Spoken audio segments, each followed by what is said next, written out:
So please, with due respect, you are welcome to Juf Media. Okay, thank you. Sheikh, please, our question today is that what is the meaning of peace in Islam? Because most of the times people see Islam to be or Muslims to be terrorists due to Boko Haram, ISIS, and that stuff. So, what is the meaning of peace in Islam? Actually, should someone tries to pin Islam with such names, as terrorists or whatever, I think it's unfortunate. It's very, very unfortunate. Now let's take the lifestyle of the Prophet Muhammad Sallallahu Alaihi Wasallam, and let's talk about the Treaty of Hudaybiyah. What transpired at the Treaty of Hudaybiyah? You can see definitely the Prophet Muhammad Sallallahu Alaihi Wasallam is truly the leader of peace, and Islam is a peaceful religion. You understand? There is coexistence. There is what do I call it?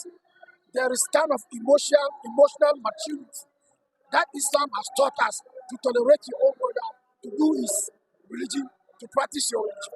The Quran is saying that وَلَا تَسُبُّوا الَّذِينَ يَدْعُونَ مِن دُونِ اللَّهِ عَدْوًا فَيَسُبُّوا اللَّهَ.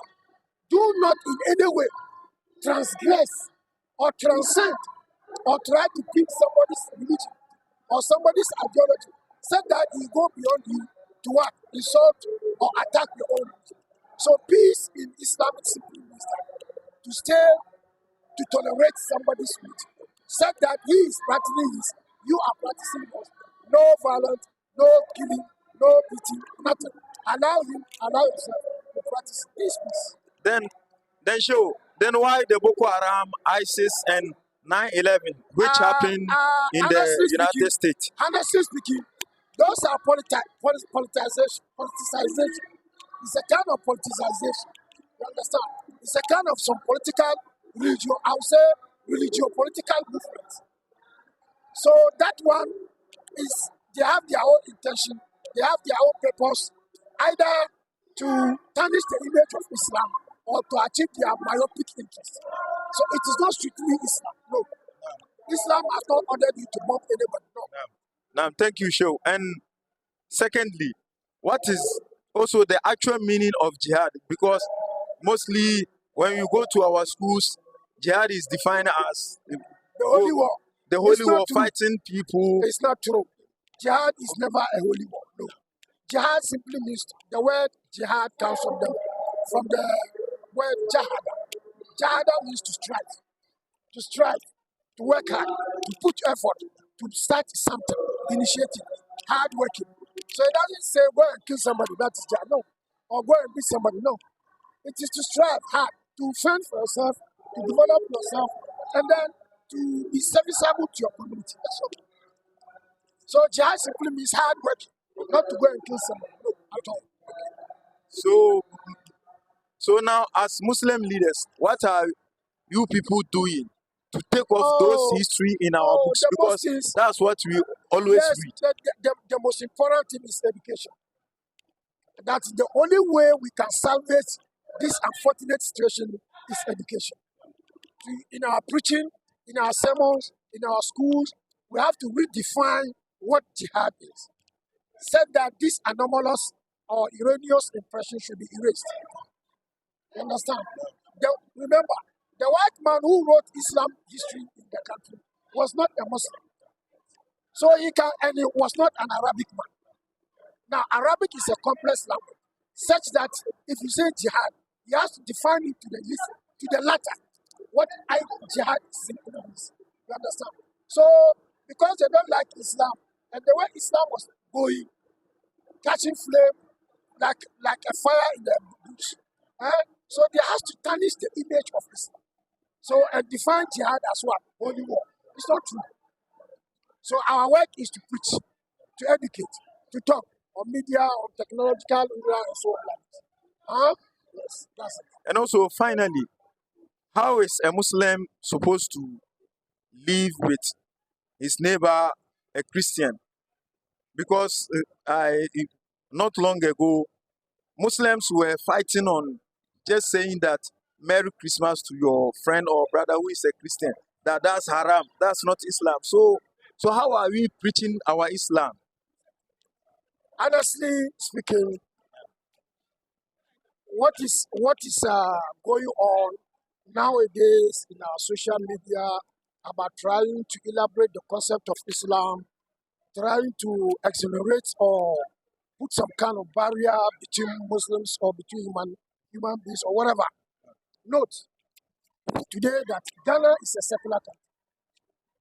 It contains Muslims, Christians, Buddhists, traditionalists, atheists, and so on. You mentioned them.